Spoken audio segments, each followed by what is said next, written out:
Welcome back, everybody, to Altcoin Daily. We have a lot to talk about today. There's a lot going on in cryptocurrency. If you haven't already, make sure you check out our interview with Mark Cuban and the series of clips we've released around it. This is a great interview. Mark Cuban provides a lot of insight on Cardano, Ethereum, the cryptocurrency market as a whole. And make sure you subscribe because we'll be releasing other big interviews in the coming months. Let's get into the recent news. Smash the like button. Of course, the top story of the day is that the United States of America is waging war on privacy and privacy in cryptocurrency. Crypto mixing service Tornado Cash has been blacklisted by U.S. Treasury. The department barred use by U.S. persons as a matter of national security because North Korean hackers allegedly used the mixer to launder stolen crypto funds. So let's not mince words here. They are banning Americans. The Treasury Department is banning Americans from using decentralized crypto mixing service Tornado Cash. This is a developing story. As more information comes out about this, we will be reporting this to you. This is what we know thus far. The U.S. Treasury Department today sanctioned Tornado Cash, an Ethereum coin mixing tool. In a Monday announcement, so just hours ago, they added this to its specialty designated nationalists list, banning American citizens from using the tool or transacting with these addresses. If you're unfamiliar, Tornado Cash is an app that lets users make private transactions on the Ethereum network. It does this by pooling together cryptocurrency deposited by many users and mixing them for transactions so they're more obscured. The Treasury Department's announcement listed a number of Ether addresses linked to the Tornado Cash community, including addresses where people could donate funds, so you're not allowed to do that. According to Nason researcher Andrew Thurman, the list of banned addresses even include one belonging to Gitcoin, an Ethereum-based funding platform for open source projects. Why would they ban that? That doesn't make sense. The Treasury Department said that it took these measures because criminals had used Tornado Cash to launder money. Quote, today, the U.S. Department of the Treasury Office of Foreign Assets Control, OFAC, sanctioned virtual currency mixer Tornado Cash, which has been used to launder more than $7 billion worth of virtual currencies since its creation in 2019. The announcement added that Lazarus Group, a North Korean state-sponsored hacking group, used Tornado Cash to launder over $96 million after it hacked Harmony Bridge in June. It also said the criminals used Tornado Cash to launder $7.8 million stolen in last week's Nomad Bridge hack. Take a look at this chart, Tornado Cash monthly ETH deposits since the very beginning of 2020. As you can see, people using Tornado Cash for privacy has only gone up. It's only had increased users and increased money on this platform. And the fact that the government is shutting this down, saying this is for our protection, but doing this blanket ban, this doesn't sit right with me. I don't think that this is the way that the U.S. should go with their regulations. The policy should be more nuanced than this. And to take away our privacy, claiming it's for our protection like this, I don't agree with. Let me know what you think in the comments below. Let's take a look at some other stories because it's important to realize that the U.S. is going this way or that way. I mean, I think that the U.S., what they've been doing the past couple years is positive for crypto. They could be doing a lot more.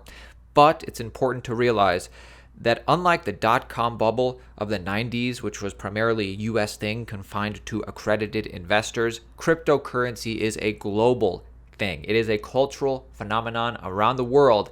Kids in Bangladesh are buying coins, and crypto is moving up and to the right when you look at it on a global level. I'm not talking about price even. I'm talking about adoption. Check out some of these next stories. Crypto.com expands into South Korea via 2 new acquisitions.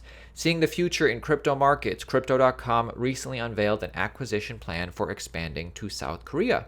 As many industry players look to recover from hefty losses, Crypto.com is turning to greener pastures in South Korea. On Monday, the Singapore-based crypto platform announced the acquisition of these 2 companies, a payment provider and a digital asset exchange, respectively. According to Bloomberg, this means that Crypto.com has also secured a deal with the Economic Financial Transaction Act, an act that creates, quote, foundation for the sound development of the electronic financial industry, end quote, as well as the right to act as a virtual asset service provider. And this is something they're getting their ducks in order to provide crypto services, not just this year or next year, but for the next decade, right? Now, while it's unclear if these approvals and acquisitions will require further regulation, it is a step forward, bringing more official approval and security to the industry and to South Korean users. But wait, there's more. Speaking about cryptocurrency adoption around the world, the number of cryptocurrency ATMs installed worldwide basically is a hair away from 40,000 worldwide. And to understand why this is a big deal, you have to understand where we came from. Were you around in 2017 when there were less than 1,000? This week, the number of cryptocurrency automated teller machines, ATMs, operating worldwide has surpassed the 39,000 mark. Since January 2017, when the count was approaching 1,000 machines, the number of crypto ATMs has grown by almost 4,000% since then. Crypto ATM numbers saw exponential growth during the last 23 months since September 1st, 2020, when there were less than 10K machines worldwide. And obviously the takeaway is that crypto is just blowing up and it is becoming ubiquitous in the world.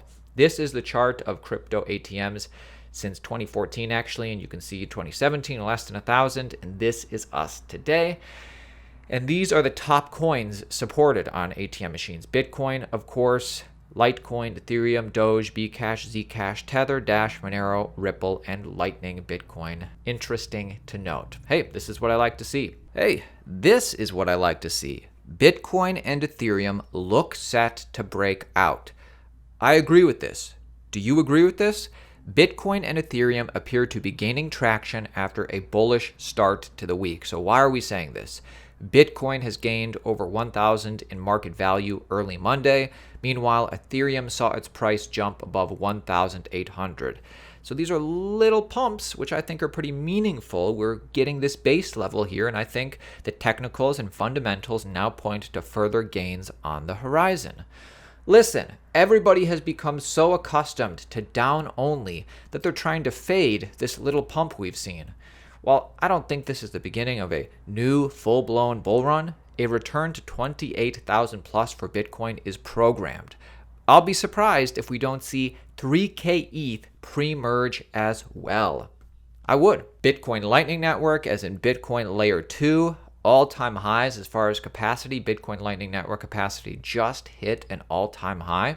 Coca-Cola has partnered with ETH sidechain Layer 2 Polygon to launch a generative NFT collection. Coca-Cola doing this.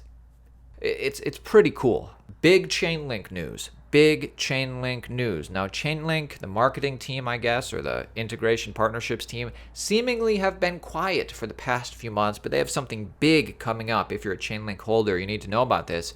Chainlink staking, a new chapter in the Link economy. First of all, what is Chainlink? Chainlink is a decentralized node network that provides data and information from off-chain sources to blockchain smart contracts via oracles. When a smart contract needs to source external data, such as Bitcoin's price in USD, it can request it from Chainlink's Oracle network. When a contract makes a request, eligible oracles provide answers, and then a Chainlink aggregation contract takes all the data from the oracles and reconciles it for an accurate result. Oracles are then rewarded with Link tokens for their effort. So this is Chainlink. I think we knew that. Staking is coming up. What do we need to know here? To shore up the security of Chainlink's Oracle network, its developers plan to implement a staking system similar to those found in proof-of-stake blockchains. After staking is implemented, nodes will have to lock up Link tokens as collateral, which can be taxed or slashed if a node misreports data. The Link tokens slashed from dishonest validators will then be redistributed to honest validators. That's a pretty good incentive, I'd say. And Overall, the updates could make Chainlink more secure, more decentralized, and potentially sparking renewed interest in the project to get those rewards. Make sure you check out our interview with Mark Cuban, the full interview or the clips, and subscribe, because over the next few months, we will be releasing more great interviews with notable people on Cuban's level, and of course, the daily news and opinion content in general. See you tomorrow, friends.